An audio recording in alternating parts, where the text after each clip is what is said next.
What's up, everybody? Welcome to the Altitude Show. I'm your host, Dave Brinker. Today we got Ryan Michler on the podcast. He's a friend of mine, someone I've wanted to have on this podcast for a long time. He's the founder and owner of orderofman.com. Orderofman.com is a place where men go to improve their lives. We all need to improve, including, self-admittedly, Ryan needs to improve. That's why he's doing this. He wants to learn from other amazing men and make the world a better place. He is also an author. You should go check out his book, The Masculinity Manifesto.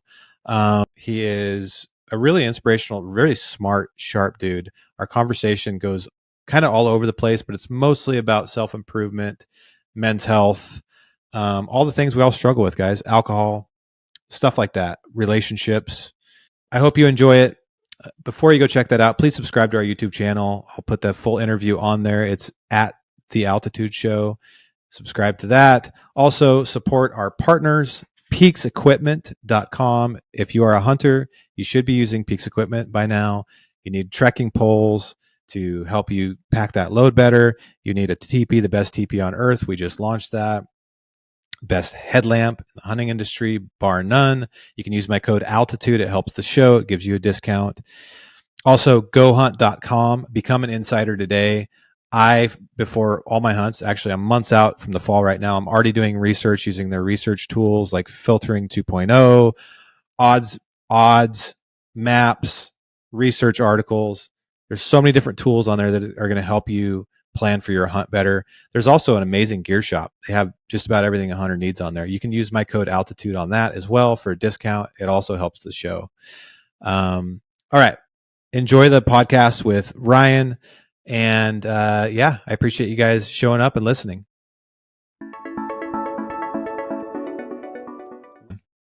What's up, Dave? Good to see you, man. It's been several months. I think we saw each other at the Western Hunt Expo, right? Is where we last saw each other. Yeah, that's right. And you know, we've never gotten a ton of time to get to know each other. I've been following you for quite a several years. I think I want to say I started following you when you left Utah, which would have been, was that 5 or 6 years ago? Just under 4. Oh, okay. It'll be 4 in June, so almost 4 years when we headed out to Maine. Yeah, dude, I remember. I don't think I knew anything about you until I saw that. I may have seen something from the Gritty podcast or something, but I saw that. I'm like, whoa, dude, you're leaving the mountains to go to Maine. That's a crazy, scary move, at least from what I saw. Moving in itself, but that's like moving all the way across the country. So we can talk about that. But man, I admire all your work. Yeah. And I listened to your podcast, and hopefully you guys got a pretty good sense of who Ryan is in the intro. But just in case, if you don't mind, Ryan, just kind of tell the audience a little bit about yourself, what you do, who you are, and all that stuff. Yes. Well, so you said it. I'm the founder of Order Man. We started that about 8 years ago. I did it as a side project just to talk with interesting people that would help me on my own path. I mean, I feel like it's like those old Rogaine commercials. I think it's Rogaine, where the guy says, "I'm not just a client, I'm the founder," or vice versa. And that's how I feel. I founded this thing 8 years ago, but really I'm the biggest beneficiary of the work that we're doing. And I continue to receive benefit from it. And I continue to stumble and fall and falter and mess up and screw up. But fortunately, I've had a lot of good conversations with some incredible men, over 450, I think, or 430, somewhere in there, men over the past 8 years now. And it's been a big help, and it continues to be a big help. So hopefully in the meantime, as I'm going on my own personal journey, I hope we're serving other men. That's my goal as well. I was listening to your podcast this morning with Brady Piscola, and Piscola, you guys, Piscola, you guys talked about how, your platforms are almost like therapy for you too. I mean, it's like you're speaking your thoughts out loud, working through the same problems that your audience is. And I think that's a really good perspective to share, because oftentimes people look at folks like you, or, like me, or whoever has a podcast or a platform, they talk about things. They're like, what gives you the right to lecture me on anything? It's like, well, I'm not necessarily lecturing anybody. I'm just sharing my learnings and throwing them out into the universe, hoping that it may help somebody else, because I'm falling on my face just like everybody else. The difference is I'm sharing it. And that's something that you guys talked about in that podcast.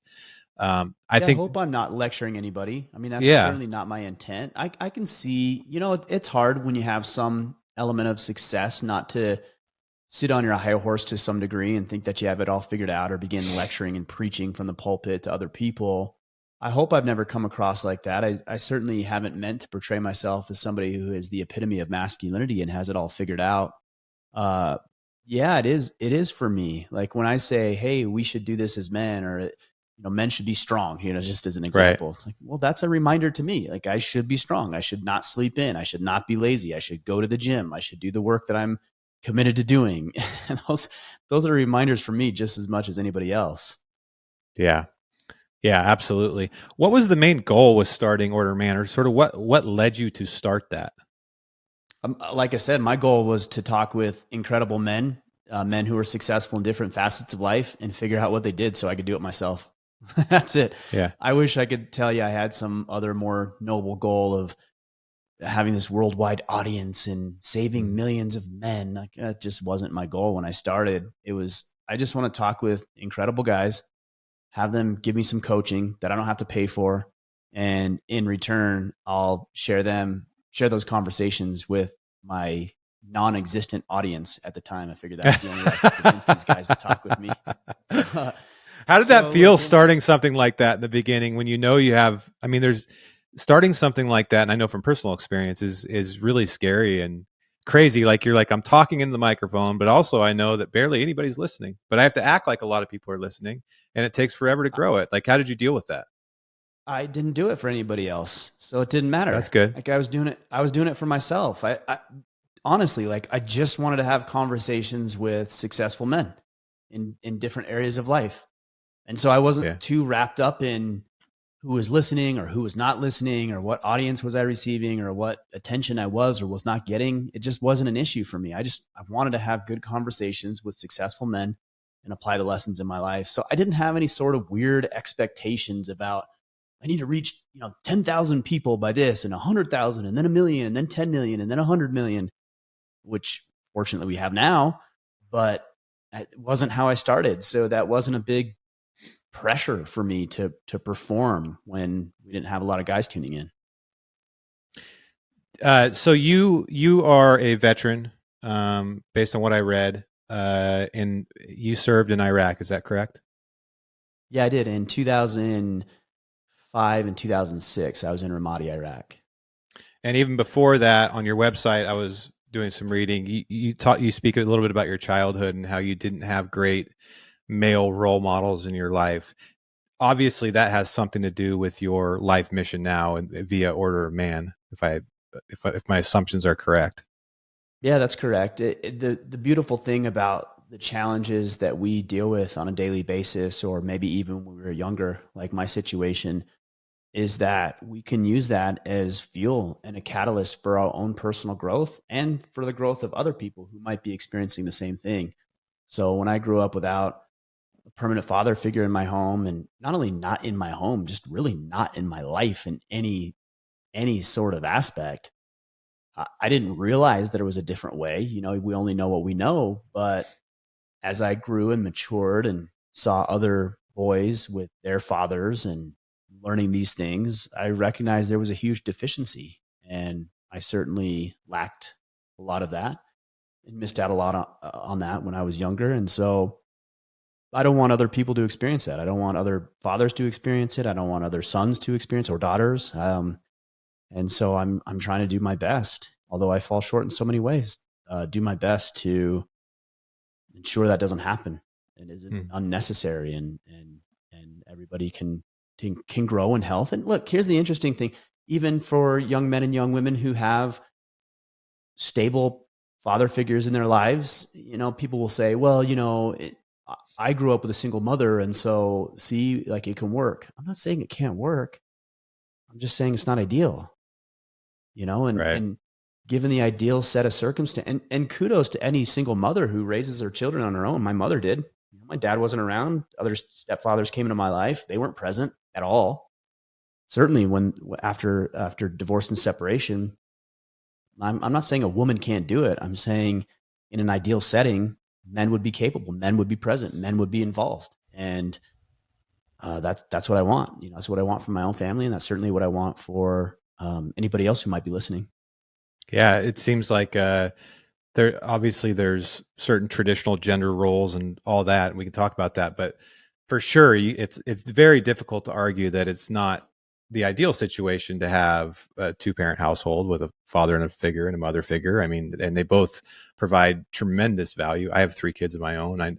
I see where I see often where I fall short, but also where I provide value, and vice versa with my wife. Like there's areas where Of course.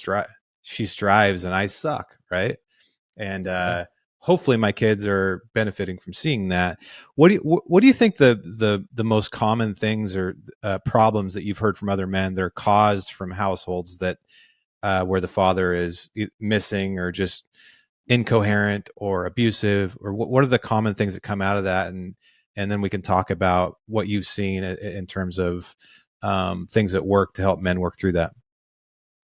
I mean, the statistics are pretty clear. If you look at fatherless homes, the rate of incarceration, the rate of drug abuse, the rate of unwanted pregnancy, the rate of depression, even suicidal thoughts, the rate of dropouts in school, the rate of criminal activity, I think I already said that one, I mean, is astronomically high for those families that don't have a father involved. This is no longer guesswork. And anecdotally, we should have known that all along. But Right. if you look at society, and then you look at subsectors of society, and look, I know this isn't comfortable for a lot of people, but if you look at even when it comes to race and culture, like we can see the disparity between certain cultures and races that have predominantly fathers are more involved than not involved. Like you can see the criminal activity, you can see the drug use, you can see the rate of incarceration, you can see the dropouts, you can see the unwanted pregnancy, you can see the mental and emotional toil. We see these school shooters. Many of them don't have a permanent father figure in their lives. Like, you think that's coincidence? I mean, it's happened too often at this point to be a coincidence. Mm-hmm. It's directly correlated. It's a cause of. So I don't think this is guesswork anymore. It's very clear that there's something happening here, and we've known it for a very long time. The data supports it, and now we're experiencing the ramifications of it.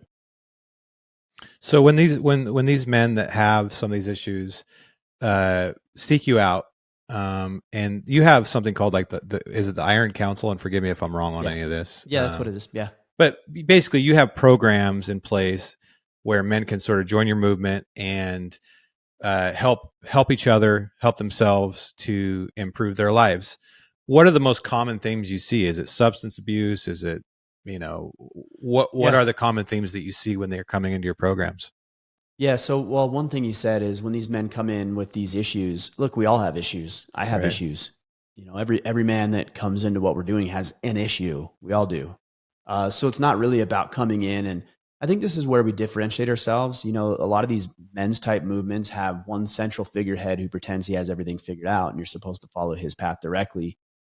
I've never believed that. And that's why we have things like the Iron Council, because there are areas of life that I'm deficient in. Alcoholism has been a big struggle for me.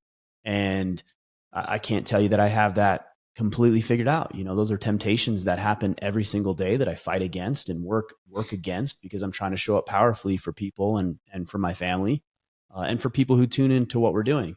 So rather Mm. than saying, hey, come follow me, because there's only one person who we should actually follow in that manner, and that's Jesus Christ, hey, let's do this together.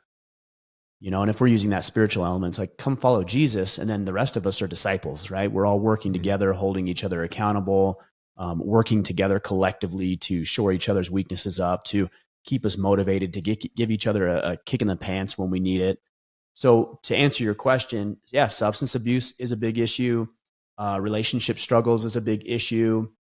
A lot of times both actually stem from unresolved childhood issues between a father and a son, or a mother and a son, that haven't been dealt with. That's a big issue. Lack of ability to communicate, Mm. laziness. And then I would say another one that we see a lot is really a lack of direction and purpose in their Mm. lives. And that is a big issue. And I think, again, that stems from not having a dad early on who would help guide and direct and influence those decisions that are being made. Yeah. Lack of purpose is awful, awful. Yeah. Uh, So when through through the Order of Man program, these guys come in and say it's substance abuse, because I personally have struggled with alcohol too. I don't know if you know, I don't even know how much you know about me or not, but I quit drinking about 8 months ago completely. Awesome. Same as me. Yeah, I saw that, dude.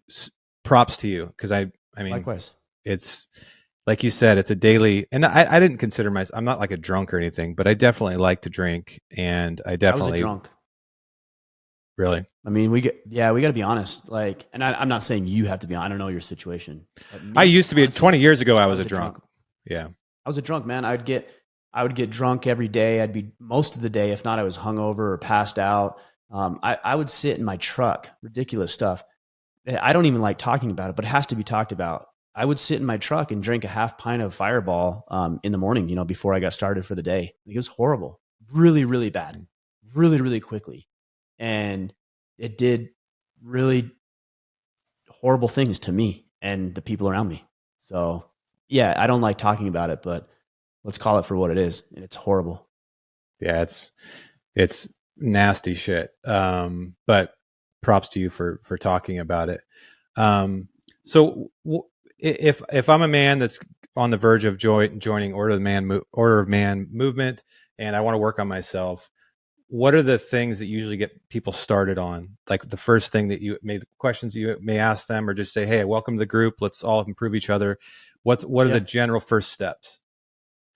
I work really good under systems, and I don't want to turn this into an Order Man or Iron Council No, infomercial. So let's yeah. not do that. But I work really good under systems. And the more structure and clarity and focus and direction I have in my life and rituals, consistency, the better off I am. And I think a lot of guys are like that. And because they Mm-hmm. don't have that consistency or that level of clarity in their lives, they flounder. They Mm-hmm. struggle with being pulled on in a million different directions and doing things that are unimportant to them and not finding meaning and purpose, and then finding other people they like and doing all those things, but they don't really find any value in it, but they're Mm-hmm. quote unquote supposed to do it. So they do it. Mm-hmm. It's just a recipe for disaster. So one thing that we tell the guys that join with us, and whether you join with us or not, I don't really care. But one thing that you Right. need to do is you need to have a vision. Like if you don't have a vision for your life, for where you want to go, then the rest of everything that you could be doing is completely and utterly useless and obsolete. Like, why would you have a strategy without having a vision? So what are you going to do? You're going to go beat your chest and pound your head against the wall every single day, all day on some wall that you're not even interested in pounding your head against? Because Mm-hmm. what? That's what you're supposed to do? Well, no, Mm-hmm. that isn't what you're supposed to do. Maybe you ought to think about that first. And so what we do is we go through a series of exercises that helps people cast and create their vision. Ultimately, what we want them to do is start thinking about the kind of men they could be. A lot of guys, when they start doing this vision type exercises, will think, well, I want this house and I want this car and I want this many zeros at the end of my bank account statement. And that's all good. I don't think there's anything inherently wrong with that. It's just not deep enough. And so we want to go deeper into what is the kind of man that you need to be in order to create that type of success.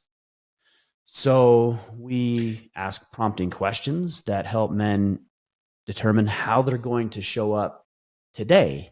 That's another problem. Is guys have this idea of what they want, but they don't have it, and so it becomes frustrating and discouraging.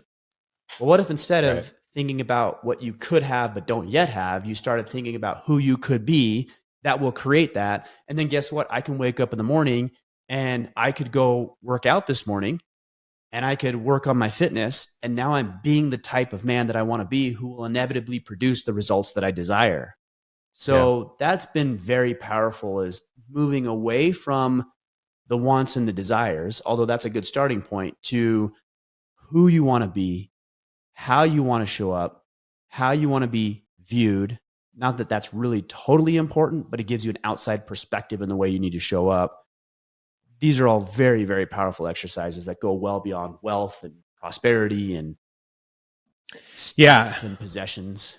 That's such a good point, man. I come from 5 years ago, I left corporate America, but in my prior life at Sitka, and once we sold to Gore, you're working for a really big company.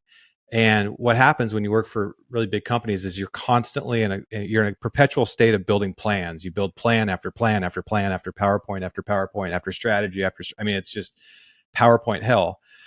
But one of the things that one of the things that it taught me was, man, I'm really good at planning a fucking hunt, but I am not good at setting a plan and a vision for my life. Like, I have no life plan. I'm just like going paycheck to paycheck, maybe we'll buy a camper here, like just like really flying by the seat of our pants. So one of the most life-changing things that ever happened to me was taking what I learned there. And this was only like an hour exercise on one sheet of paper, and sitting down with my wife and like going 3 years, 5 years, 10 years out and just going, let's write a plan. And it's not like, how much money do we want? Yeah, that's like one little part of the pie. But there's also like relationship wise, spiritually, physically, mentally, like all the different dimensions of life on one sheet of paper. Like what is our vision for life? Because if we don't know that, what the hell are we walking towards? Like, what the hell are we doing here? And this is like, right. We don't need, this isn't about me, but the point is, that was like the bottom of the pit for my life, but also the beginning of building a totally new life, actually was some sort of North Star. Now, the problem with that is you'll do that and you'll feel all good about it, and then you won't revisit it or hold yourself accountable to it because it's so far away. So you have to like buckle or like dial it back to like, what could I do today? Maybe I could get a little stronger. Maybe I could do one more pull up. Maybe I could, whatever it is.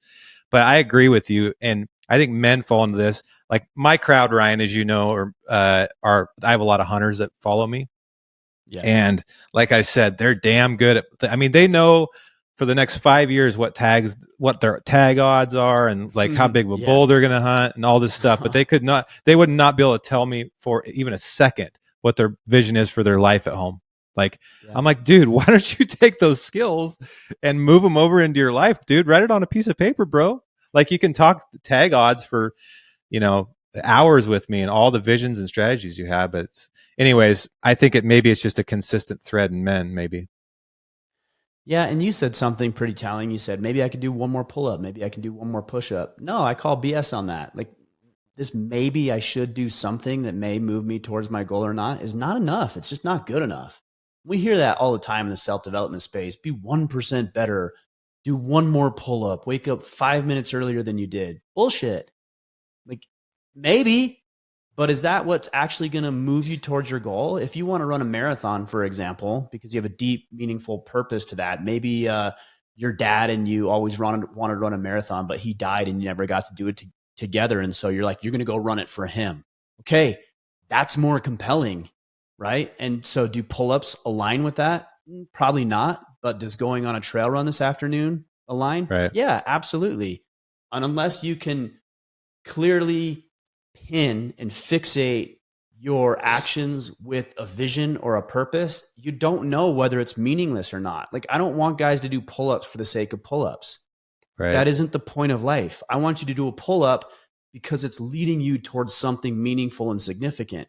But this is the problem. Guys listen to you. They listen to me. They listen to guys like Cam Haynes and Jocko and John Dudley. I'm pulling guys out of the hunting space, and they're like, well, I have to do it like him. Why?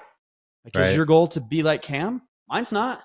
Right. There's a lot of things I like about Cam. There's a lot of things I admire about what he's doing. There's a lot of things that I'm inspired by that gets me off the couch and gets me doing runs or hunts or whatever. But I don't want to live his life. I don't want to be Jocko. I don't want to be Rogan. I don't want to be John Dudley. I want to be myself.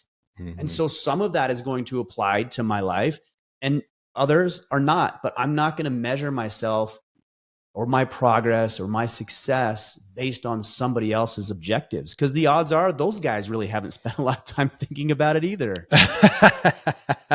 Right. Yeah. And you can't do what you just said without having a vision for your life. I mean, that's the point, right? It's a starting point. Yeah. Because just like in business, if you don't know what you're walking towards, then what the hell are you doing? That's when. Right. So, it's amazing to me how much that resonates with men, though, because I haven't made this my purpose in life to get that message out, but I have talked about it a little bit on the podcast, and I get direct messages and whatever. They're like, "Hey, what were you saying about that life plan stuff? Like, I probably should put a pencil to paper." And I've seen you via social media, it seems like you're pretty big on writing things down. Like you have those really cool journals, Order Man journals. Is that what those are? Like maybe it's like a to do where Yeah, you write your to do list. battle planner is what it's called. Yeah, Yeah, it's and I got this away from this writing right stuff. here. I got mine right here. Like I I've love the got name of that, my dude. Battle Planner. That's I've got bad. my I've got my my journal here. Like I write stuff. I've got notes. I'm taking notes right now. So like I always write stuff down. And I got away from that for quite a while with the computers and iPads and iPhones. But recently, last 6 months, I've started writing things down again, and I think that's really, really been helpful for me because I see it. I try to journal at least once a week. I know that's not very much, but for me, it is. I journal once a week and I write down the week and then I say it all out loud in the podcast. Point being, I just don't know if a lot of the men that I talk to really ever. They're like, oh, I could write stuff down too. I could come up with a vision. That's pretty cool. That might help me because I'm really lost right now. I really don't know what I'm doing. I go to work, I come home, I drink. My relationships are struggling. My finances are struggling. Um, once men get going on that though, I think, and they start walking that direction, that you develop things, right? Like you said, like, and I agree with you, Ryan, so much because I follow the same people, right? And I like Cam and all those guys. They're not, I'm me. I have my own dreams and aspirations or Exactly. vision. I don't need to be that. But do you agree with, and I'm here to learn. So I try to take things from people that sort of move me or like impact me, and like if they are applicable to my vision, I add them to my quiver. For Yeah, of example, course. like I'm not doing jujitsu just because Rogan thinks it's cool and it's like really popular Right. right now. I did it. I am doing it for my it's for my own reasons, and but the only reason I knew about it was from hearing it from guys like you and Rogan and the others that do it. I'm not doing it to be like them. I'm doing it because I think the exercise is something different that I can't get anywhere else. I think the discipline is something that I haven't found anywhere else. I like doing new really hard things. Like it fits my life journey. That's it. Right. But I'm not trying to Right. be like anybody else. So do you agree with the fact that so take the things, put them in your quiver, move on with the things that don't fit your vision and move on. Don't worry about them, right? Yeah, I mean 100%. You know, I look again because we've talked about Cam a couple of Yeah. times. I like Cam. Cam and I are friends. He's incredible. He's an amazing hunter. He's obviously very physically fit. The guy runs a marathon a day. Like I'm not going to do that. I don't have any desire to do that. I'm not interested in doing that. I don't see how it moves the needle in my life, not his. I'm not judging him. Like that's his life. It just doesn't move mine. But could it inspire me to run a marathon or to run a Ragnar relay race or a Spartan race? Yeah. And does that align with something I want to do? Sure, that does. So cool. I got into the hunting world from a friend, Colin Cottrell, who got me into hunting. And then I got more entrenched into the world of hunting and other people and quote unquote influencers who were involved in hunting. And I actually really like it, but very easily I could have maybe not liked it. And then I can go a different way. Like we don't have to do things just because other people are doing them. That's a recipe for disaster. And the worst thing that could happen is that you're actually really disciplined in doing the thing that you don't like doing because it detracts you from doing something that could be really, really not only amazing for you, but extremely integral in other people's self development and journey. Maybe it's your kids, maybe it's your wife, maybe it's your friends, but you're over here doing this thing that somebody else told you had to do, and it doesn't give you the time to do something that you could really be a genius with. Yeah. How do we get out of this self-comparison things? I find myself falling into that all the time, even though I'm very conscious of it. And I will, if someone is having a problem with it, I'll tell them, stop looking at other people, do your own thing, focus on your own vision. But then all of a sudden I'll be scrolling through Instagram or whatever, and I'll be like, oh man, I wish I had that part of that person's life, or man, he or she's doing so much better than me. Have you through all of your services, have you ever found to crack that code on how we can simply improve in that manner? I won't say I've cracked the code or have this completely dialed for myself, but I will tell you what. I think that there is an integrity issue when people look to others and they compare themselves to other people and what is possible. I think that's an integrity issue. And what I mean by that is that you are not in integrity with your own vision, with your own desires, with your own goals, and most importantly, with the actions that are aligned with those desires and goals. And so rather than focusing on the gap, what we call the integrity gap, you're focused on something else. Maybe it's what Dave, you're doing. Maybe it's the success Cam is having. Maybe it's the hunt that Dudley went on. Maybe it's the run that Goggins did. Maybe it's the podcast that Rogan does. Like, man, look, I'm not saying I'm immune to focusing on that or even getting fixated on that. I am. But the more that I get in integrity with my own goals and visions and focus my efforts on what I can be doing and who I know I have the potential to become, the less likely I am to look at other people and be envious of their success. Now, look, there is also a place where comparison is actually healthy and nobody talks about it. Like, I do want to look at Cam. I do want to look at Rogan. I do want to look at Goggins. I do want to look at Andy Frisella. I do want to look at Tim Tebow. I do want to look at these people who are successful in their own right because they're showing me what's possible. And then I can extract what information I can to help move my own life forward. That's good. It's when we take that information and we become discouraged or deflated because we're not there. And that means you're placing too much emphasis on others when we should be more focused on the integrity gap in our own lives, because then we just wouldn't have time to focus on, oh, Dave got this many downloads on his podcast. Doesn't matter. What matters is that I'm doing X, Y, and Z, and that's going to help me improve my level of downloads. That's a really interesting distinction. You're right. No one ever talks about that because nobody. If you're trying to improve yourself, then you do need to look to others. The difference, like you're saying, and I'm just trying to pin this down, is how you utilize that information. You can go, Ryan's getting this many downloads with his podcast. Why am I not getting that many? Or you could be like, man, Ryan's worked really hard for 10 years and grown this percentage over that much time. What could I learn from that I can apply? So 10 years from now, I'm successful as well. It's like the difference of how you, because the easiest thing to do, it's like junk food, man. You scroll through Instagram, you're like, oh my God, Cam run another marathon today. I could never do that. I feel like shit because I can only run 3 miles, as opposed to be like podcast. Yeah, go ahead. As opposed to being like, maybe it just means, gosh, Cam ran another marathon today. Dude, I need to get off my ass. I need to do something. Right. Right. I did a podcast a couple of weeks ago on my Friday. I do a Friday podcast in addition to the other podcasts I do throughout the week. And I titled it Don't Poison the Well. And what I mean by that is you have this well. This well is where life is derived from. It's where you gain your sense of nourishment and enthusiasm and hope and then the vital nutrients that you need to live your life. That's your well. And too often we allow other people to poison our well. We take in negativity, we take in hostility, we take in hatred and vitriol towards us for various reasons. And then we taint our well, and then we wonder why we can't produce amazing results in our lives.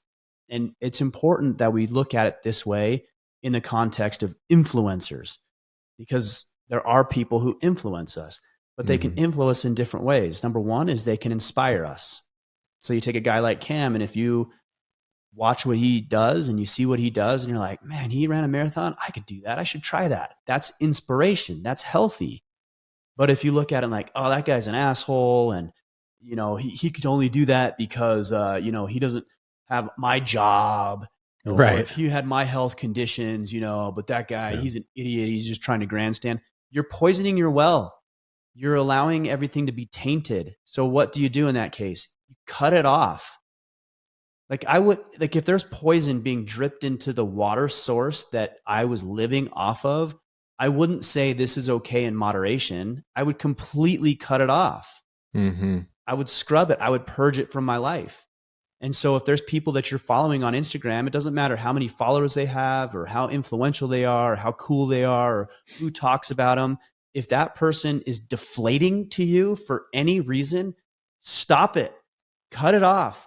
Shut it down, and then find only those people who are inspirational and motivational towards you or for you, so that you can move in the direction you want to move. I've shut off so many people that I actually like. I really like certain people. I like what they have to say, but every time I opened it, I felt anxious. I felt frustrated, and I don't want to feel like that. So I shut it off, and I only look to those people who I'm inspired by.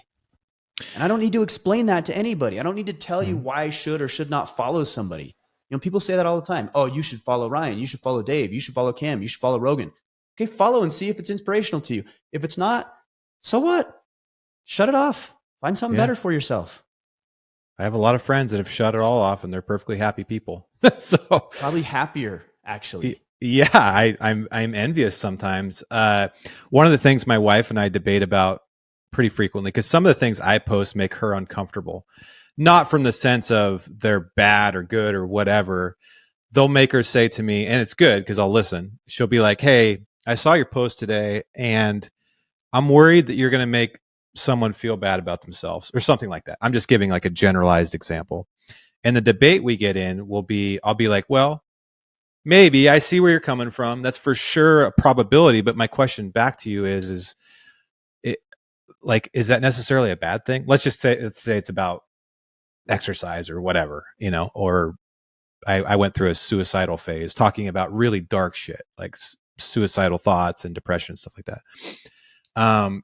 My point to her is, and I'm wondering what your thoughts are on this, is maybe if someone's looking at it, maybe it's like, it's not bad to feel uncomfortable. Like sometimes you need a little uncomfort. Like maybe your diet does suck. Maybe you do need to exercise. Maybe. And if you don't want to hear that shit, like you say, shut it off.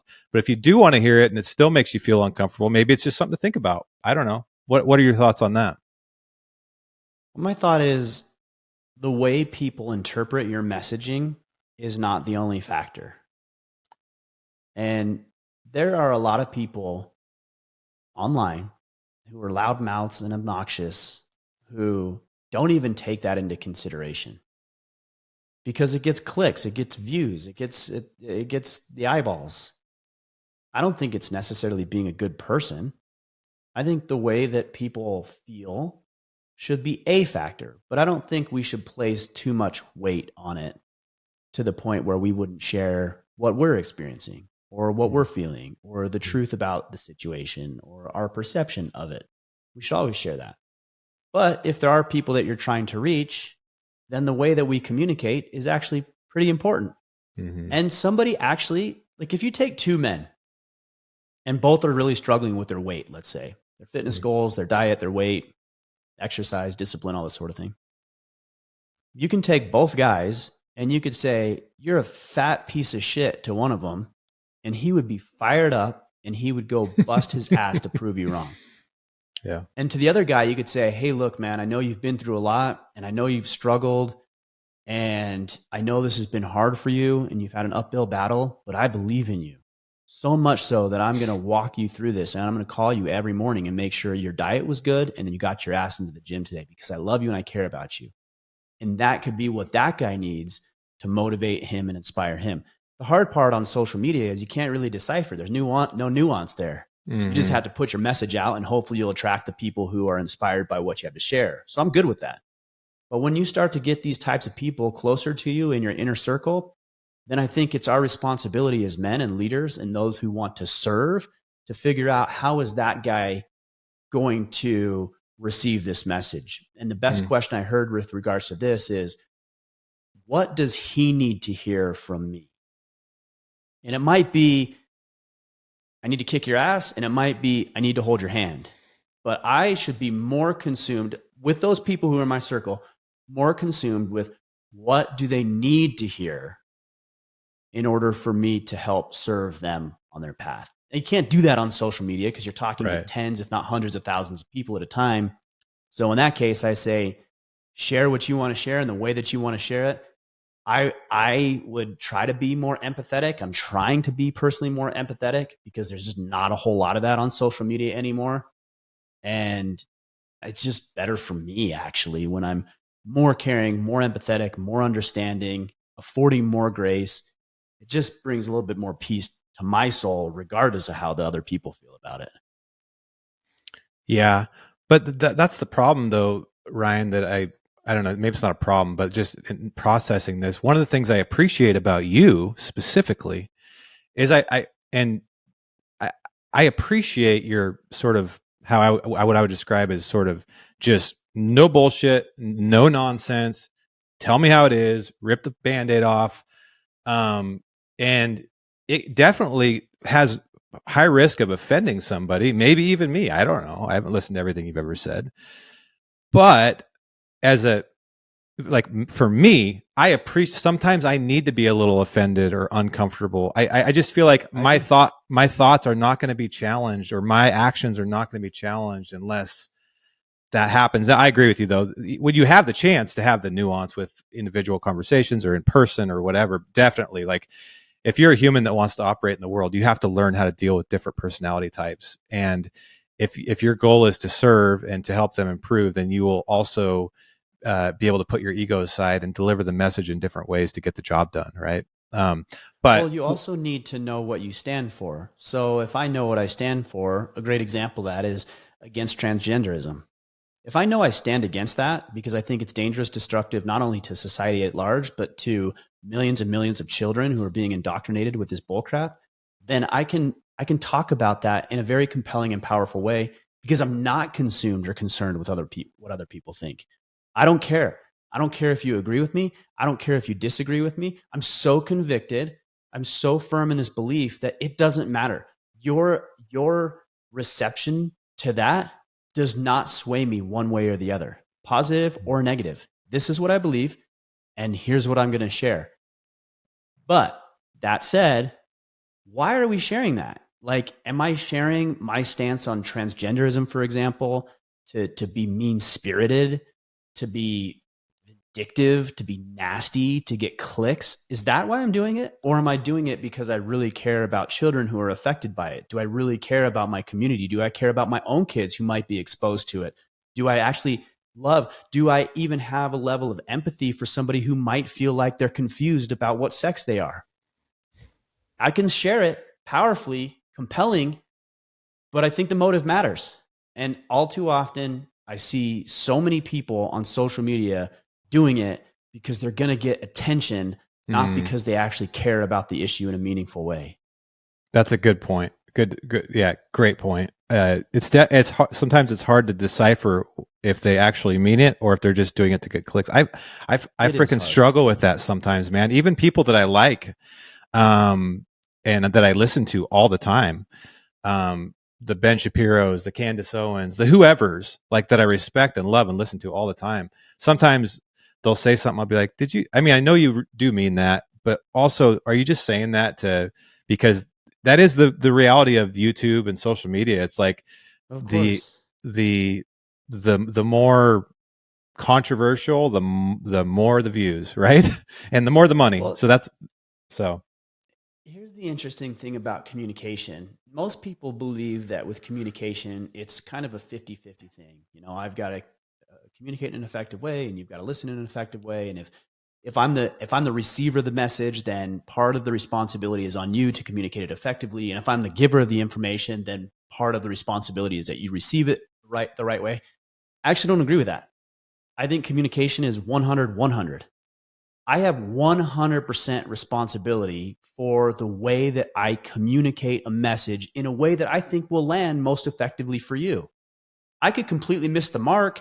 You have your own agency in the matter. You can react how you're going to react, but I have 100% responsibility and control over the way I articulate a message. The receiver of a message also has 100% responsibility in the way that he receives it. And what this allows is more grace and nuance and understanding in conversation.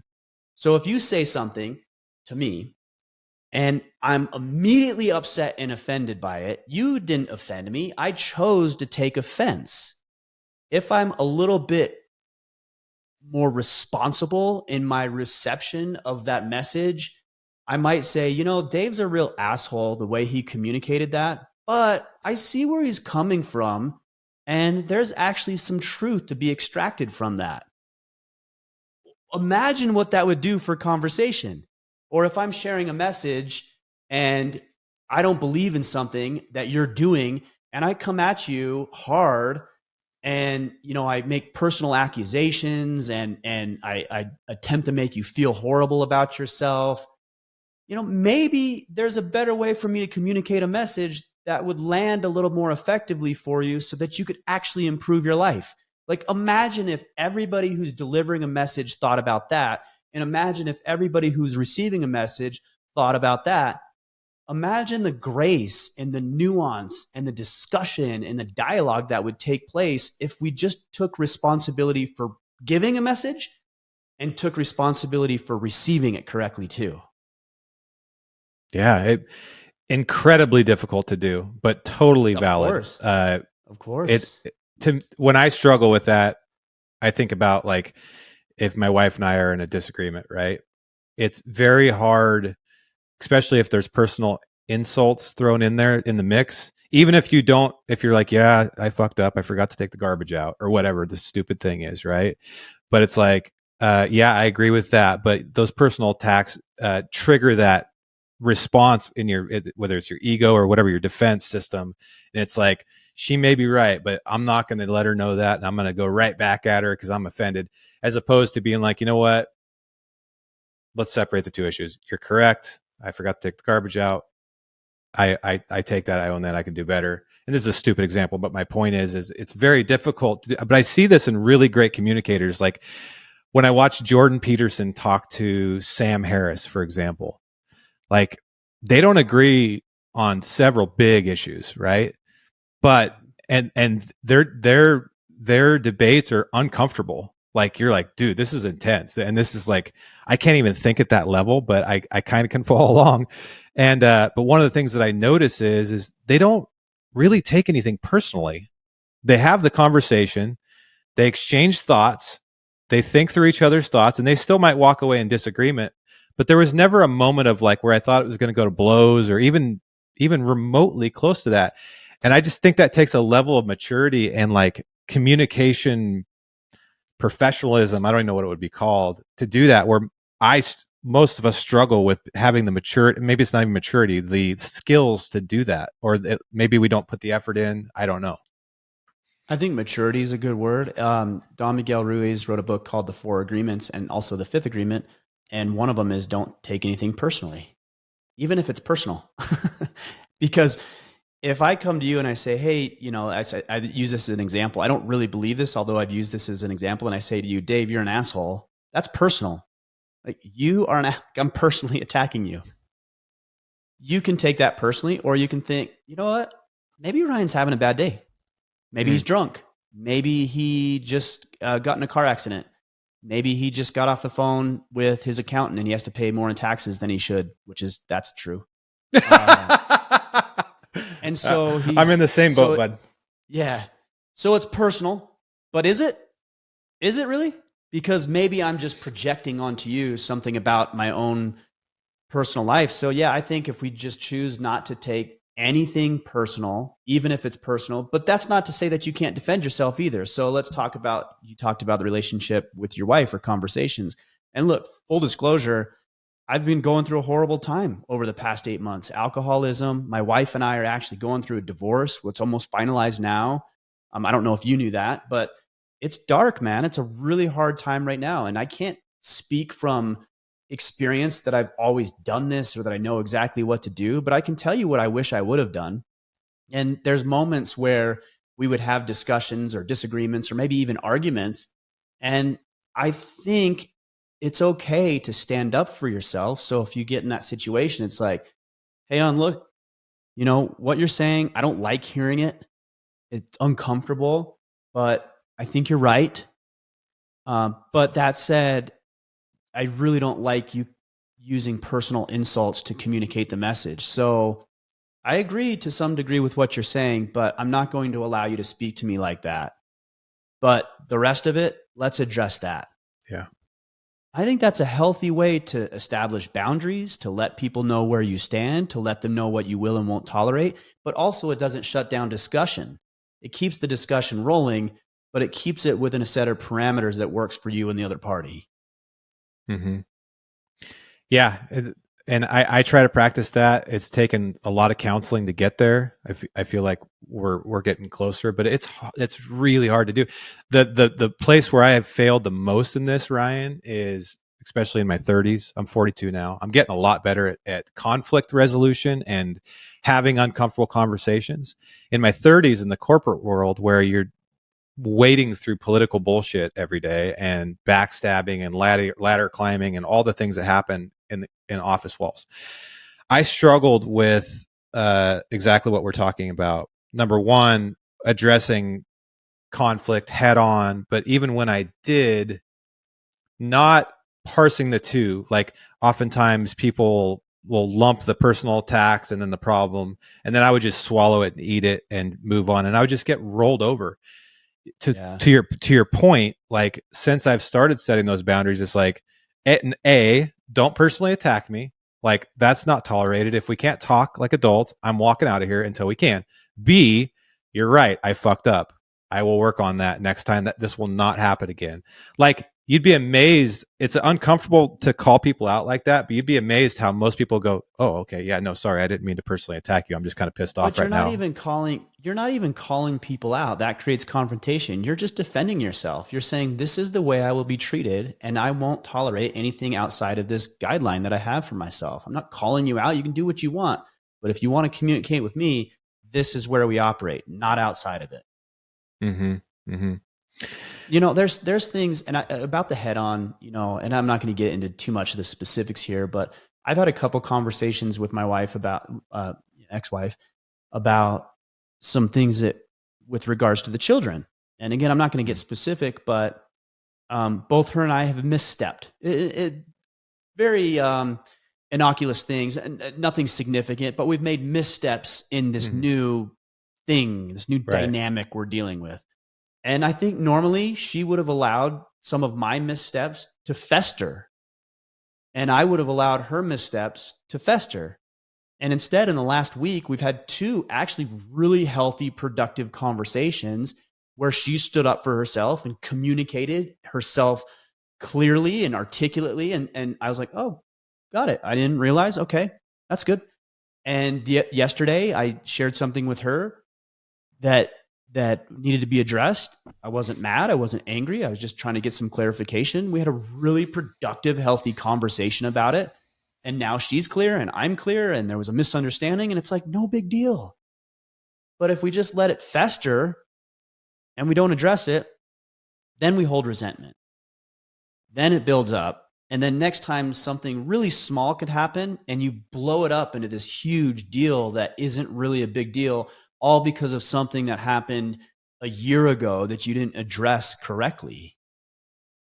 Dude, that is so freaking true, man. I don't know. We don't know each other great, but my personality was for a long time one, sweep it on the rug, and then I would have these big, I wouldn't even call them blowups. I would call them crashes, like where I would just go into a deep depression, so much resentment, like overwhelming, all those things. The last 5 years, especially, I've proactively worked on. My dad told me something one time. He said, "If someone's looking for you, look for them." In other words, if the other way I look at it is if I fear something like conflict, as opposed to running from it, run towards it. So I have to train myself to do that. So especially with human to human conflict. And over the last 5 years, I've really worked on that. And what I've noticed is the amount of resentment I harbor is, I mean, it's 75% reduced from 5 years ago. I still harbor some for sure. And I have people that I don't know if I'll ever work out all the things with. And maybe I don't want to talk to them again. I don't know. But for the most part, I try to nip things in the bud right when it bothers me. I address it. And what I found out is it's not even that scary anymore. It's like, why didn't I do this for so many years? And I feel like as a man, it's like I needed to be more brave. But it took a really big low in my life to figure out I was being a coward. I was cowering away from some of these problems, and I'm just generally speaking kind of a peacekeeper, and I try to stay out of people's way and all these things. I'm a pretty nice guy, I think. At least that's what people tell me. I'm not a total asshole. But and now I'm like, God damn it, I don't want to I don't want to have this conversation, but hey man, like what you said, like let's talk about that. And every time I'm like, shit, that wasn't that bad. And Yeah. it's like, wow, God, I wish I could go back to the first half of my life and use that same skill set, you know? Totally. Yeah, I mean, it's typically what I found is it's a misunderstanding. Like very few people are actually out to get you. Like very few people are malicious. Like your wife is not malicious. I mean, I know there's some vindictive people out there and relationships spoil and sour, but generally speaking, she loves you. She cares about you. She wants you to lead. She wants you to lead the kids. She wants to be a partner with you. And, she probably sucks at communication just like you do. And so when you communicate with somebody and tell them what's going on and give them the space to offer their perspective, you're like, oh, yeah, misunderstand. I didn't see it like that. So thanks for clarifying. And that's it. And I've been doing a lot of studying over the past several months about different attachment styles. So there's an anxious attachment style and there's an avoidant attachment style. It sounds like you're naturally more of an avoidant, where I don't want to deal with this. I'm going to process it internally myself. Like, let's not do the conflict thing. Like, let's sweep it under the rug. I'm actually not like that. I'm an anxious attachment style. So if there's an issue, I want to address it. I want to bring it to the table. I want to duke it out if we have to. Like, we're not leaving this room until we figure this out. And so for guys who are naturally inclined to be more like you with this avoidant style, you need to be more forthright. With guys like me who tend to be more of an anxious style, I need to let some things marinate for a minute. Like, take a breath, calm down. This scenario I was talking about just a minute ago. I wanted to rush in there and like get it done. I'm like, just stop, calm down for a second, take a breath, like let it marinate for a couple hours. You can always address it. It was really hard for me yesterday to do it. And then we addressed it this morning and it was no big deal. So you really have to think about, yeah. I would rather take a breath. You would rather just go right in. That's interesting. Yeah. Yeah. So it's important you know your style, because you probably need to work on the opposite of it. And then there's another thing that you said too. You talked about wanting and not wanting, like, I don't want to do this. That's part of the problem that we have in society. And a big hindrance to our success is we base whether or not we'll do something on whether we want to or not. And that's not how we should make decisions. We should make decisions based on shoulds, moral decisions. Should I do this or should I not? Not I want to or I don't want to. It's I should do this or I should not do this. And then once you determine that you should or should not, then you can figure out an appropriate way to address the situation. I have to have a conversation with a financial partner that I don't want to have. But I know in my mind, in my heart, I feel it. I'm like, I should do this. This is the decision I need to make. And so I'm going to communicate that. And in fact, I've already opened the conversation for that this morning, not based on whether I want to or not, because I don't want to, but I should. This is the right decision. And I think we'll make better decisions if we're based on should and should not versus want and don't want to. That's brilliant, man. I mean, that applies. I'm just running through all the things that applies to. I mean, the most obvious is like physical movement or, of course, spending time with your kids or, whatever, eating good. Jocko said something, maybe this is, I don't know where you got that from or if that's something that you came up with or whatever, but Jocko said something one time, I just an Instagram clip. He said, start doing the things you know you should and stop doing the things you know you shouldn't. And I'm like, that is like the most simple, like key to life I've ever heard. God, that's so brilliant. It's like for the most part, we kind of know what we should be doing. Yeah. Most often we just choose not to, right? Right. It's a choice. I took my kids to dinner last night after my youngest son's baseball game. And we went to a little local diner here in town. And, they've got burgers and all kinds of good stuff and like breads and pasta, like all the good stuff. Right. And I'm trying to lose a little bit of weight because I've got a run coming up and I'm trying to prepare and plan for it. And I went in knowing that I'm going to get some chicken, I'm going to get a salad, and I'm going to get some vegetables instead of French fries. And man, I looked at that menu and I'm like, ooh, that double bacon cheeseburger with the bun, the grilled buttered bun and the French fries looks really good. And in my mind, I was like, no, but Ryan, like, you know what you should do here. And, fortunately, I made a good decision. I can't say I always do, but in that last night, I made a good decision. based on what I should do. But it's the little ones that add up, right? Dude, Oh it's yeah. so, isn't it amazing how hard those little decisions can be though? Like, especially, and I know you don't want to dive too deep into the alcohol thing, but from personal experience, like even when I was drinking, I would sit down at the dinner table with my wife or at a restaurant or whatever and be like, I should probably just get a water, but I want the darkest beer they got and I want two or three of them. And I know that I shouldn't, especially like it's a work night. We still got to go home, put the kids to bed. I should probably answer a couple of emails. Like, screw it. I'm throwing away the whole night. I'm getting a little buzz. I know I shouldn't. Screw it. Or like my biggest thing is when I was traveling for the hunting industry stuff, everybody goes out. I shouldn't say everybody.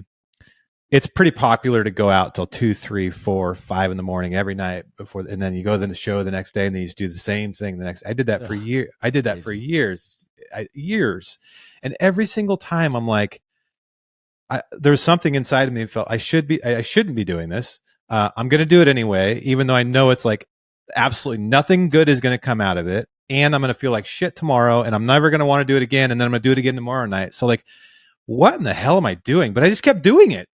But it's almost like the level of maybe the thing that I've tried to work on the last several years the most maybe is discipline.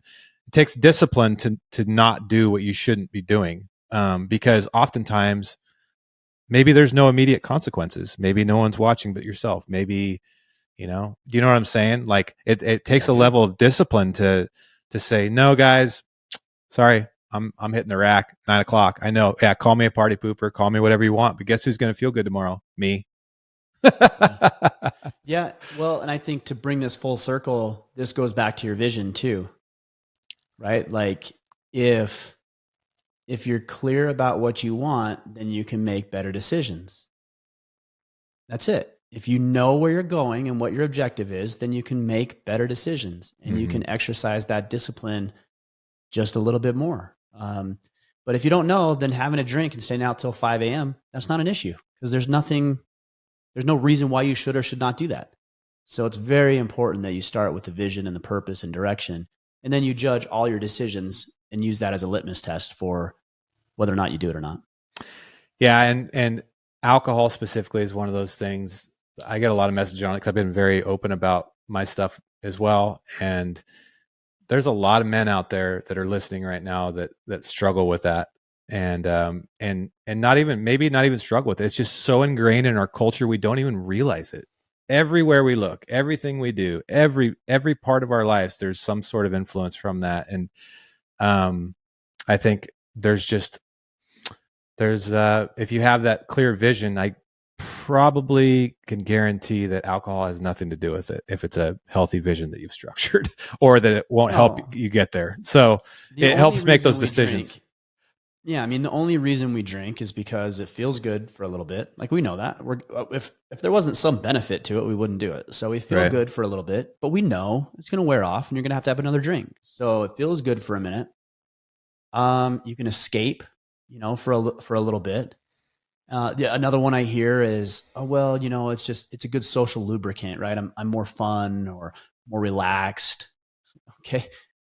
Like, are there things that we should do maybe that are creating unnecessary anxiety in our lives, or do we just need to practice being more social so we don't have anxiety, or do we need to let go? I know when I have anxiety, it's when it's an integrity issue again, to go back to what we said earlier.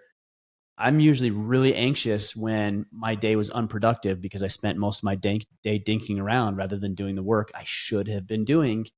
And that makes me anxious. But I know that when I do all the work I'm supposed to be doing, even if I don't get my to-do list done, but I was productive throughout the day and I was focused, I go to bed with a clear conscience. Like, I'm pretty loose. Like, I don't have anxiety. I'm not stressed out about things. There's things that I know I have to do tomorrow, but tonight, hey, I feel good. I got it done. I was in integrity today.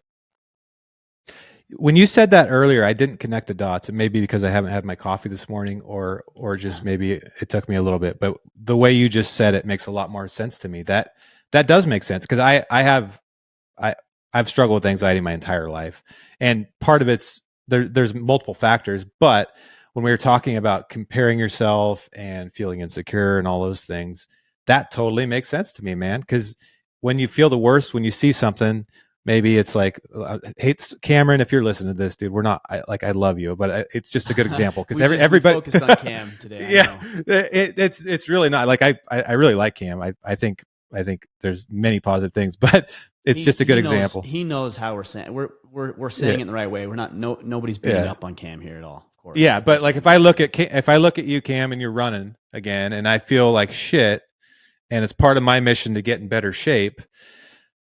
Probably I feel like shit because I didn't work out today, not because I think I need to run a marathon. That's what you were trying to say. Connect the dots. It's not because you're not feeling bad about what Cam did or didn't do. You're feeling bad about you not hitting your own personal integrity goals. Because look, if I'm in shape and I'm fit and I'm strong and I'm body weight and I went for my run or did jujitsu or did whatever I did, and then I saw somebody do something else, I'm not intimidated by that. I'm not threatened by it. I'm not concerned about it. In fact, I'm glad. I'm like, oh, cool, that guy did it too. Like it's not a risk to me. It doesn't represent any sort of threat, mental or emotional threat. But if you did something that you should be doing, and I know I didn't do something I should be doing, then that's more mentally and emotionally threatening to me. And then I'm going to be bugged by what you're doing rather than focusing on what I should. It's a really good point, man. I'm going to write that down. Where do you think, so many call it like war on masculinity. Just over the last several decades, it does seem like there's something that's occurred, and I'm not smart enough to decipher it necessarily, but there's definitely been a shift where there's a lot of lost men out there. There's a lot of negative content about masculinity and men and this and that. What's your perspective on? Do you think that that's sort of starting to turn around a little bit and maybe even out, or is it getting worse? And then what do you see? You think it's going to get worse? Yeah, it's spiritual warfare, Dave. That's what it is. Like, let's call it for what it is. It's spiritual warfare. In fact, just this morning before you and I recorded a podcast for Friday, and I think I titled it "Satan Wants Men Miserable." And I wrote it right here. I've got the notes because I just did it this morning. So here's what I wrote. Satan wants men miserable. He wants them fat, lazy, lonely, isolated, broke, scared, confused, drunk, sedated, prideful, lustful, addicted. If that doesn't describe the state of affairs for the majority of men in the world today, I don't know what does. That's Satan's plan. He wants us miserable. And he wants us miserable because then he can have his agenda pushed forward. And unfortunately, his agenda is being adopted by malicious people and ignorant people who don't know any better because they don't have somebody to show them the way. So this is only going to get worse. And the hard part about this, as there's more men who step up and overcome these challenges, and I've succumbed to these challenges. We talked about alcohol. Satan wants us drunk. He wants us drunk. He wants us confused. He wants us hungover. He wants us tired. He wants us lazy and fat. I've fallen prey to all of that. But once you decide you're not going to be that, the battle doesn't end. In fact, it gets harder. Right? When you decide as a man to step up, you're like, no, I'm not going to be fat and I'm not going to be drunk and I'm going to earn money and I'm going to serve and I'm going to do all the things I know I should be doing. Satan's not like, okay. He's like, oh, really? We'll see about that. And then those temptations become even more enticing and even more challenging until you prove yourself a worthy adversary that cannot be tempted by those things because you're focused on what is important to you. So this is spiritual warfare, and not enough people are talking about it that way. You know, they're talking about misguided people and people out for power, and that's certainly true, but it's all a design of the enemy, the great enemy, Satan. And we need to be very, very clear about that so we know who we're up against and what we need to do about it. And that's spiritual warfare right back to it. Temptation, I've noticed as I've gotten older and tried to be more conscious about my pitfalls, it seems like temptation's always right there, right? And it's, again, it goes back to being disciplined. But like when I make my biggest mistakes, biggest and smallest mistakes, it's usually a temptation that I gave into, right? And that's a really good point, is that temptation, it doesn't leave the room. Like it lives in your house for the rest of your life. Like if your house is your brain and you're conscious, it's in there. It doesn't just go away. Those temptations are always there, whether that be adultery or alcohol or drugs or crime, whatever the temptation is for you as an individual. What are your thoughts on having the discipline to be able to call out those little temptations and being like, no, you fucker, no, absolutely not. I know what I should be doing. Like, but it seems like it's a constant battle. I mean, I know it is for me, big or small. James Clear talks quite a bit about this actually in his book Atomic Habits, and I did a podcast not too long ago about I think I called it Tiers of Accountability, something like that. And a lot of people turn to motivation and inspiration, and it's not bad. You know, motivation gets a bad rap. Oh, motivation's stupid. You got to be disciplined. I don't believe that. I think motivation's powerful. You know, if somebody listens to this podcast and they hear something you or I say and it motivates them to go for a run today, why is that bad? Like, that's awesome. Yeah. So there's nothing wrong with motivation. It's just fleeting. It's not great fuel. It's Right. fuel and it'll work, but it burns hot and it burns fast, and you have to keep replenishing the tank. You replace that with discipline, or not even replace, but substitute that, or supplement that is the better way to say it. Supplement with discipline, which is willpower. Okay, here's my goal. And I'm not going to succumb to that. I'm not going to be deterred, and that doesn't matter how I feel. We talked about this when we talked about should versus want, and I'm going to go do it. I'm going to bear down and white knuckle this thing and get it done. That's powerful. That has its place. And then there's a third component. And I think it's one of the most powerful components, and that's having systems and processes in place to ensure that you do what you say you're going to do. So, for example, let's say I plucked you out of your neighborhood right now, and I just dropped you in the middle of the desert, and there's not another soul in sight for 300 miles. Are you going to be disciplined to not drink? No, because there's no alcohol around. Like, that requires zero discipline whatsoever. There's nothing around. Like, you can't drink Right. even if you wanted to. Right. So you're not being disciplined. That's now a tactic. So that's what I would suggest is, so for example, with alcohol, keep it out of your house. Yeah. That's a small way. Now you don't have to draw upon willpower because it's not even there. It's not even available to you. You know, if you go to, maybe there's a liquor store you normally go to, or a gas station you pick up your booze, just don't go to that gas station anymore. James Clear talks about creating friction between where you are and what you don't want in your life. If there's friction there, you're going to be less likely to do it. But then I did another podcast called Friction and Flow. So you have friction against the things you don't want and flow towards the things that you do. So if you want to go to the gym, for example, then you need to grease the grooves. How do you do that? Well, the night before, you should know what your workout is, and you should do that. You should lay your clothes out. You should have your water or your supplements or whatever it is you drink or take in the morning all taken care of. You should know where you're going, what time, all laid out. So now when you get up, there's no excuse. Don't put your cell phone by your bed, because if you do that, then you're just going to roll over and hit snooze. So put it somewhere else in the house. Like, friction and flow. Better than motivation, better than discipline, because it requires no willpower. It's just the systems, and you work the systems. That's a great point. With alcohol specifically, the best thing I did was just, it's not here. So even those really hard days when I'm like, screw it, I'm gonna have a beer, I'm like, shit, there's no beer.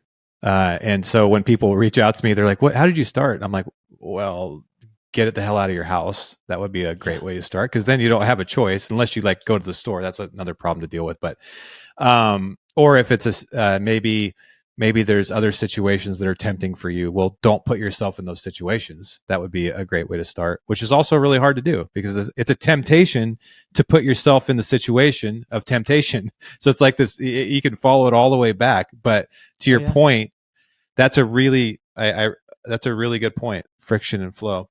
So you think it's going to get about this with pornography? You know, my two oldest boys are older. You know, the risk and the likelihood of them either stumbling across or looking at pornography is pretty high right now. So they don't have access to phones that they can look at pornography on. Okay, they don't. The computer is in the family room. It's not in a bedroom. Like, there's no electronic devices in their bedroom. That doesn't require discipline on their part. They don't have any discipline. They're kids. We don't have it as adults, let alone them as kids. So Right. I don't want them to have to rely on willpower to avoid looking at images they shouldn't be looking at. Mhm. Processes, systems, procedures, things in place to ensure they don't have to rely on willpower alone. Right. Right. So you think it's going to get worse before it gets better? Do you think it's going to get better? Ever? Do you think It do depends you on think the what we pendulum? do. I mean, I mean, the pendulum will swing, of course. You know, it's kind of like the hard times create good men trope that we've all heard at this point. Right. And I think there's a lot of truth to that. We could exacerbate and prolong the problem if we just sit idly by and watch it happen. Or we could say, all right, well, this is a natural cycle. Let's learn the lessons we need to learn. Let's fix what we need to fix. Oh, okay, here's an example. In my own personal life, again, I don't like sharing this, but I think it will be helpful to people. As a lot of people know, I'm going through a divorce right now. I could be angry. I could be vindictive, manipulative, controlling. I could be all of those things. I could be nasty if I wanted to. I could hide the problems that I had. I could not ever address those things. And my wife and I will go through a divorce, and I'll probably end up dating somebody else, and I'll bring all that same bullshit to the new relationship. That could very easily happen. Or I could be aware of what happened, aware of the breakdown on my side of the equation, what I could have done differently, what I should have done differently, how I can treat her now that we're going through this. And I could learn what I need to learn. And that way, when and if I'm ever in another relationship, I already corrected the problems. I already dealt with what was happening. And I have to be vigilant. I'll have to continue to adjust. But I want it to happen fast. If I mess up, or in the case you're talking about, if we're going down the wrong track, I want it to happen fast, as quickly as possible, and I want it to be over as soon as it possibly can. The only way that happens is not by ignoring the problems, but by addressing them and dealing with them head on, correcting the behavior, and then being better in the future. So I hope, I mean, that's part of our mission, is to help guys do what they need to do in order to not allow this to be prolonged. My fear is not enough of us will, and we'll continue to suffer until we learn some very hard and painful lessons. Yes. I wanted to talk to you a little bit about something else. So I know that you were doing jujitsu for a while. I don't know if that are you still on that journey? Are you not doing it anymore? Yeah. No, okay, cool. Train. Awesome. So I started about what is it, 6 months ago, I guess. And I did it for a few reasons, like I mentioned earlier. One was it's a type of exercise that I can't get anywhere else. It just kicks your absolute ass, and I love that because I tend to get in slumps with my exercise, and not slumps, but doing the same stuff over and over, ebbs and flows, and yeah. Number two was it scared the shit out of me, like at a real raw level, meaning like I was scared of, I mean, you're basically getting choked to death, right? I mean, you're like, literally seconds from really bad things, right? Blood is being deprived from yeah. the brain. So I mean, it's it really scared me. And when I dove into why it scared me, it made me realize something is like, I don't know that I had placed enough healthy struggle in my life to become a more brave, like, man, basically. Like I need, over the last 6 months, like going to those classes, getting my absolute ass kicked most of the time. I'm getting better now, but really getting pummeled, right? And having to do that every time I'm driving there, I'm scared. Every single time. I'm like, not like I'm gonna whimper off and tuck my tail, but like it's like a real, you're going into battle. Yeah, it rattles you. Sure. You're like, dude. So, but I've found that to be really therapeutic for me, and I actually think I'm a braver person now because of that and other aspects of my life. Because what I've realized is, yes, it scares me, and yes, sometimes you get little bumps and bruises and all those things. But every night I walk out of there and I survived, and I learned something new about how to survive better, and I faced my fear directly in the face. So I'm just curious about, like, not everybody's going to be jujitsu. I don't give a shit what it is for anybody. You can decide what it is for yourself. But like, I'm wondering what your thoughts are on placing yourself in those situations that scare you, but are healthy. They're not literally going to kill you, right? Most likely. But doing it on purpose to make yourself stronger and braver and whatever the other terms are. Like, what are your thoughts on that? Yeah, I mean, the ease of modernity is an interesting thing. You know, like even the gym is like a weird, interesting concept. You know, I'm thinking about lifting weights, for example. You go to this climate controlled gym and they have these machine, perfectly symmetrical, balanced weights with movements that you can isolate certain muscle groups with. It's like, it's crazy. It's such a crazy thought that life is so easy that we need to go into environments to do this, but we do, right? We do need to do that because we aren't getting enough of that in our everyday life. We're not going out and fighting warring tribes. We're not going out and trying to kill lions or woolly mammoths for food. We're not trying to start fires. We're not trying to protect our village or explore the oceans to find a new island. Like, we're just not doing that. Mm-hmm. It's awesome. It's awesome that our ancestors did all that so that we don't have to. But also, it's creating a very weak way of life. Look at testosterone rates over the past 30 to 50 years. They're plummeting. Why? Because it isn't as much of a requirement as it used to be until it is. Until there's hardship, right. Until there's emergencies, until there's natural disasters. And you see the images, you see the videos and images and news reports. When there's a hurricane in the South, you know, you see thousands and thousands of trucks lined up, these horrible fuel burning, coal burning trucks lined up to save people. And are the women in the trucks doing that? No. The men are in the trucks doing that, and they're rescuing and they're saving and they're serving and they're dropping supplies and they're helping people. That's not to say women don't do that. I'm saying predominantly men are doing that. It's a masculine trait.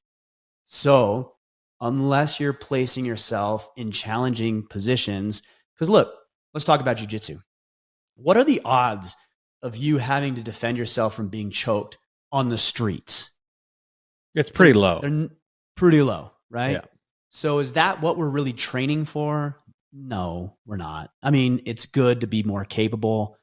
It's good to know how to handle yourself in a physical confrontation to some degree, but like, I'm not going to be doing a whole lot of jujitsu if I find myself face to face with an angry mob. Like, I'm probably going to run the other way or get out my pistol and defend myself and my property. Like, that's what I'm going to do, right? But we do it for the mental and emotional benefits and the resiliency and the clarity and calmness. Occasionally somebody will get their arms wrapped around me and I could tap really quick. I let it go sometimes a little longer than maybe I should, or maybe even advise, because like, I want to feel it for a minute. Let's feel it. All right, I'm uncomfortable. You know, this hurts. I'm seeing little spots as I lose blood to my brain. Like, I need to feel this for a minute. And the more that we can find ourselves in those situations deliberately and intentionally, the less likely that other challenging events in our lives are going to play as big of an impact that they otherwise would.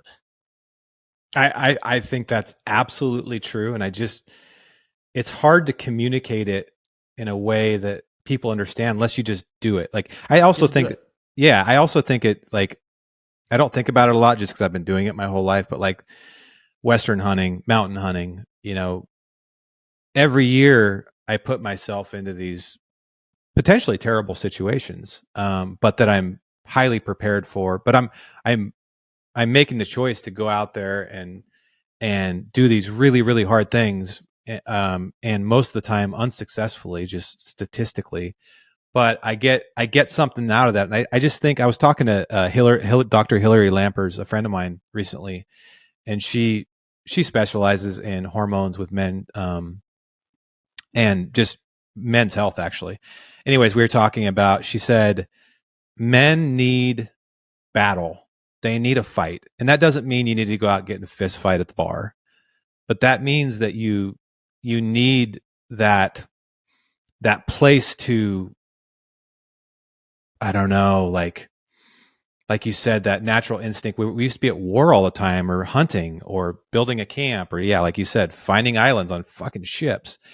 Men need There, that challenge in their lives. Otherwise, they are going to feel like, what is my purpose? To sit in this office and like make money for this asshole I don't even like and then go get yelled at by my wife?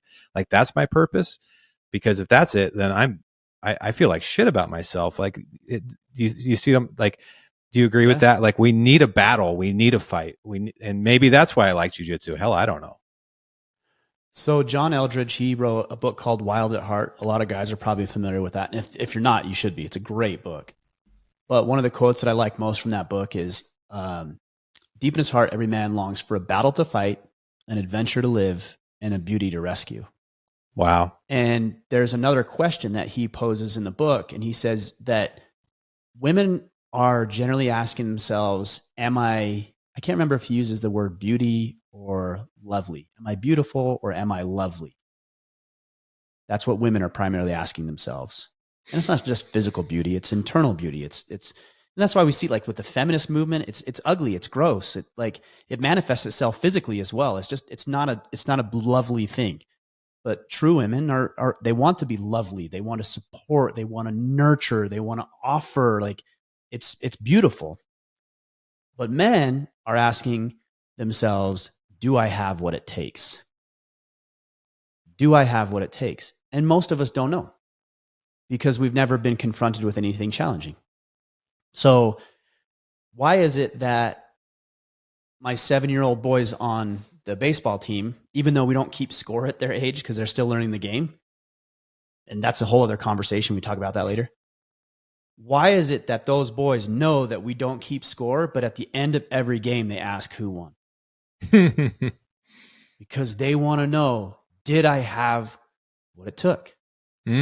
Why is it that we go on a hunt and when we succeed and win and shoot an animal, we feel pride? Yes, we have the meat and everything else. And why do we feel deflated when we don't? Because we don't have what it takes. Prove that we didn't have what it took. And so we have to go back out there and learn a new skill, work on our skills, and then go back out and harvest an animal because we get to answer the question in the affirmative. Yes, I do have what it takes. And if we can't figure out ways as men to put ourselves in those situations where we can ask those questions, it's deflating. It's really deflating, and it leads to mediocrity, complacency, and misery. So Yeah. Look, and the other part of putting yourself in situations like that is they have to be situations that you could actually not win. Right. Like, if you go into every situation knowing that, 100% I can do this, then you're not really answering the question. You have to put yourself in situations that have a 50-50 chance of you being successful or not. Mm-hmm. And that's why jiu-jitsu is nice, because when you go roll, depending on your skill level and who you're rolling with, it's a crapshoot. You might best that person and you might get bested. And both are really good. You need both. Yeah. I had to suck up my ego this morning. I signed up for a competition in 3 weeks. And Awesome. Good for you. Statistically, most likely I'm going to get my ass kicked. I'm going to go there and win. I'm going to try to win. But I also know that I'm not signing up. I'm signing up to get in a battle and see if I have what it takes and learn some things. But I had to put my ego aside to do that because I'm used to, like, and the other competitive endeavors I've done, I'm used to being pretty damn good at them. So I might lose, but I have a little bit more odds on my side. This time, the odds are totally against me, and it brings up fear and all these things, but I'm really excited about it. I wanted to mention something. My two boys, I've noticed as they've grown up, like they're really getting into sports now. And recently, even though I never played football, I don't really even watch that much football, but they're like hyper into football. And I've been thinking a lot about like why little boys like really are drawn to sports like football. And I think it ties into what we're talking about. This is my theory anyway, of it resembles battle a little bit, right? It like touches on their like it just touches them deeply, and it resembles kind of the way we were all made for the last few 100,000 years, which was to be in battle. And football is our version, like a really controlled version of that. But like my boys, that's all they can think about is getting out there and tackling people and throwing this damn ball around and trying to win. And I just think it's fascinating. It also creates male bonding.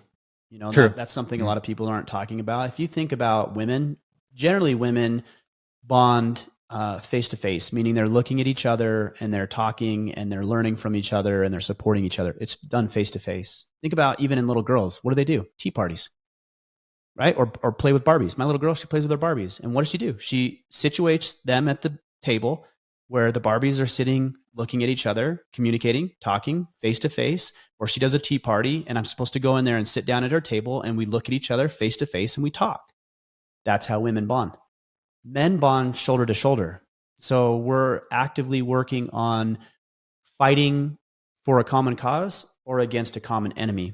And so you'll watch a young boy. When I was at the game yesterday coaching my 7-year-old son's team, I looked over and I happened to see my 12-year-old, and he was playing in the grass field behind the baseball diamond with his buddies. And it looked like I know we're not supposed to say it, but I know it is smear the queer. That's what it looked like they were playing. Right. And so they were out tackling each other and beating each other up and getting each other dirty and laughing at each other and mocking each other, but they were also bonding. And that's how men bond. And it doesn't change just because we turn 42. I'm 42 also. We still need that bonding. So we do jujitsu, or we go for runs together, or we go on a hunt together. And we help each other succeed. This is how men bond. Yeah, so true. Man, I know your time's valuable, and I appreciate you coming on. I guess we've talked about a lot of stuff, but do you have any just overarching advice that you'd want to throw out there to men struggling with their purpose? Is it start somewhere by making a plan, or what would be the last thing you'd want to throw out there just for men that are struggling specifically with that? Because I do think your point of that it tends to be the biggest problem, and then the other things we can talk about. Do you have any parting thoughts? I don't think starting a plan is the right place, because you don't even know what the objective is. So what are you planning for? True. So I want you to start with vision. We have a really good free resource. It's called the Battle Ready program.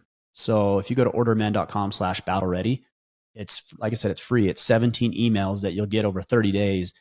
And the first week is predominantly spent on creating a vision for yourself.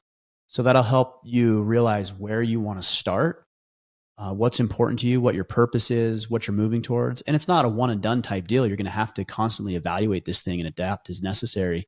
But it's a good starting foundation for the other remaining 3 weeks, which gets into tactics and goals and objectives, more of the planning stuff like you're talking about. So that's orderman.com/battle ready. You can check that out there. It's a good resource.